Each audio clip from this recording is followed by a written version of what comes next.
जिससे Delhi to Kashmir via UP दहलाने की बड़ी साजिश रची गई। आतंक फैलाने के लिए हजारों किलो लॉजिस्टिक जुटाया जा चुका था। ह्यूमन बम, कार बम, सूटकेस बम के जरिए बड़ी तबाही की स्क्रिप्ट लिखी जा चुकी थी। चाइनीज लैंग्वेज में सोशल मीडिया ग्रुप तक एक्टिवेट था और इसके जरिए कई शहरों में सिलसिलेवार विस्फोट किया जाना था।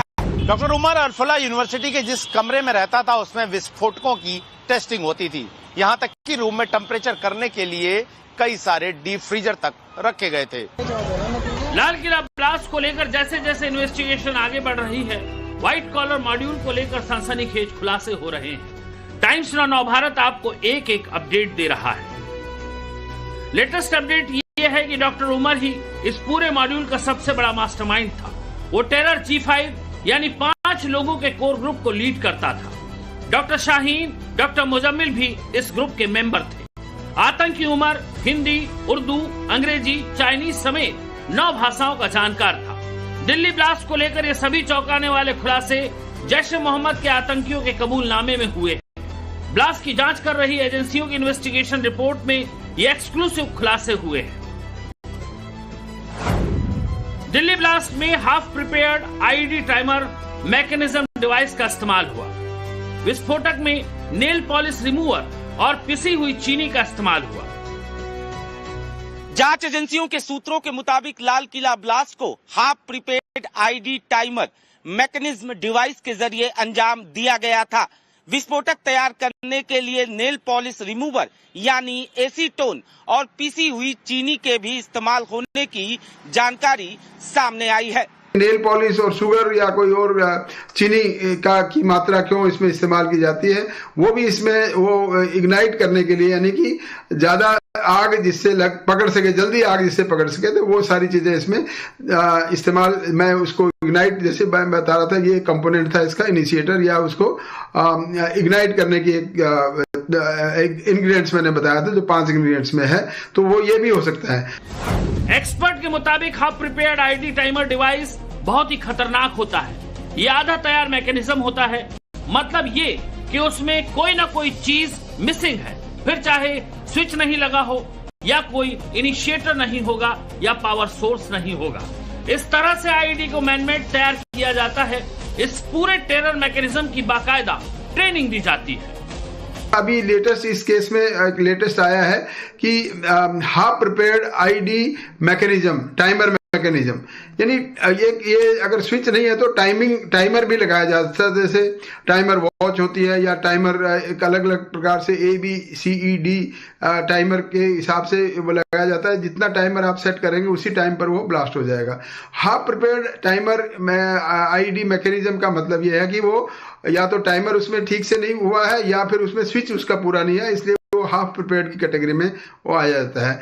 वो अगर स्विच ऑफ है वो हाफ प्रिपेयर्ड में आएगा। अब किसी ने ब्लास्ट करना है तो स्विच ऑन करके, अगर उसमें टाइमर ज्यादा 1-2 मिनट का अगर गैप दिया जाता है तो वो 1-2 मिनट के बाद वो फटेगा। ऑपरेशन EMIR में सबसे बड़ा खुलासा ये कि अपने साथियों का ब्रेन वॉश करता था आतंकी उमर। टेरर नेटवर्क में भड़काऊ शब्दों का इस्तेमाल करता था।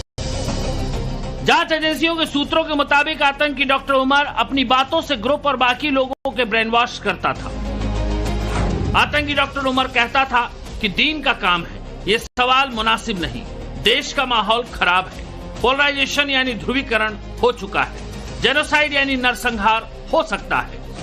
आतंकी उमर के दिमाग में दिन रात आतंकी हमलों की साजिश चलती थी।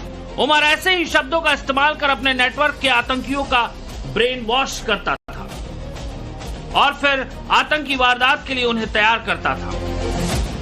अगर कोई एक पर्टिकुलर कम्युनिटी अपने आप को फील करने लगती है थ्रेटेंड, या फिर उसमें कुछ लोगों को और ज्यादा करवाया जाता है, फील कराया जाता है कि नहीं आप इस कंट्री के, आप इस जगह के और लोगों से कनेक्टेड नहीं है, वो लोग आपसे के लिए थ्रेट हैं, ये अंदर से परसीव कराया जाता है, रियलिटी से उनसे कनेक्शन तोड़ा जाता है, तो वो धीरे धीरे वो एंगर बढ़ता रहता है और वो दूसरों को जो नुकसान पहुंचाते हैं, जो अपनी कंट्री को नुकसान पहुंचा रहे हैं, उसमें उन्हें लगता है कि नहीं यही हमारा सही मोटिव है और इसी से हम अपनी कम्युनिटी के लिए अच्छा कर रहे हैं। खुद को अमीर कहता था आतंकी उमर। युवाओं का ब्रेन वॉश करने से लेकर आतंक के लिए लॉजिस्टिक जुटाने का काम उमर खुद संभालता था। यही वजह था कि वो खुद को इस टेरर ग्रुप का लीडर समझता था। उमर खुद को दूसरों से ज्यादा पढ़ा लिखा और बाकियों को अपने से कम होशियार समझता था और इसी तरीके से वो इस टेरर ग्रुप को ऑपरेट कर रहा था। जांच एजेंसियों के खुलासे के मुताबिक उमर खुद को अमीर कहता था, जिसका मतलब होता है राजकुमार, सेनापति या शासक। इतना ही नहीं, आतंकी उमर को 9 से ज्यादा भाषाओं का ज्ञान था। हिंदी, उर्दू, इंग्लिश के साथ साथ पर्सियन, अरबी, चाइनीज और फ्रेंच बोलने में भी एक्सपर्ट था उमर। गिरफ्तार आतंकी डॉक्टर मुजम्मिल ने बताया कि उमर की हैसियत के सामने वो खुद को एक मजदूर समझता था और उमर की नजर में डॉक्टर आदिल एक खजांची था। मुजम्मिल के मुताबिक आतंकी उमर हमेशा दीन धर्म के नाम पर लोगों को एकजुट करता था। उसके अंदर लीडरशिप की काबिलियत थी। वो पूरे नेटवर्क को कंट्रोल करके रखता था। उसकी बातें रिसर्च और फैक्ट के साथ होती थी, जिसमें उसे कोई क्रॉस नहीं कर पाता था। बतौर मुजम्मिल, आतंकी उमर इतना ज्यादा पढ़ा लिखा और तेज दिमाग था कि वो एक न्यूक्लियर साइंटिस्ट बन सकता था। दिल्ली ब्लास्ट का नू कनेक्शन डिकोड। ऑपरेशन अमीर में पकड़े गए जैश आतंकी के खुलासे के मुताबिक 2023 में नू हिंसा और भिवानी में नासिर जुनैद की हत्या की घटनाओं ने उमर के ज़हन में और जहर घोलने का काम किया। इन घटनाओं के बाद से उमर और बड़ी खौफनाक साजिश रचने में जुट गया। खुलासों के मुताबिक धारा 370 हटने के बाद से ही उमर के दिल में जम्मू कश्मीर के सुरक्षा बलों को लेकर नफरत भरी हुई थी। गिरफ्तार डॉक्टर मुजम्मिल ने बताया कि उमर अपनी टीम के साथ जम्मू कश्मीर में एक बड़ी साजिश की प्लानिंग कर रहा था, जिसके लिए फरीदाबाद में उसने विस्फोटक स्टोर कर रखे थे। इतना ही नहीं, उमर नू से यूरिया लाता और अल-फलाह यूनिवर्सिटी के अपने रूम नंबर 4 में खुद ही इसकी टेस्टिंग भी करता था। सुरक्षा एजेंसियों को आतंकी उमर के राजदारों से कई चौंकाने वाले सबूत मिले। सूत्रों के मुताबिक इस आतंकी मॉड्यूल में डॉक्टर उमर के साथ doctor Muzammil, doctor Adeel, doctor Shaheen और मुफ्ती इरफान शामिल थे। इन्हीं 5 लोगों ने दिल्ली ब्लास्ट की साजिश रची थी और इनको लीड डॉक्टर उमर कर रहा था, क्योंकि वही इस ग्रुप का सबसे ज्यादा एक्टिव मेंबर था। जैश ए मोहम्मद के गिरफ्तार आतंकियों के कबूलनामे के मुताबिक ब्लास्ट में शामिल आरोपियों ने एक ग्रुप बनाया था, जिसका एडमिन डॉक्टर उमर था और इस ग्रुप को उमर ने चाइनीज लैंग्वेज में बनाया था और उसमें सिर्फ और सिर्फ मैंड्रीन लैंग्वेज में बात होती थी। गिरफ्तार डॉक्टर मुजम्मिल के मुताबिक डॉक्टर उमर और डॉक्टर अदील एक दूसरे को पहले से जानते थे, क्योंकि डॉक्टर अदील उमर का जूनियर था।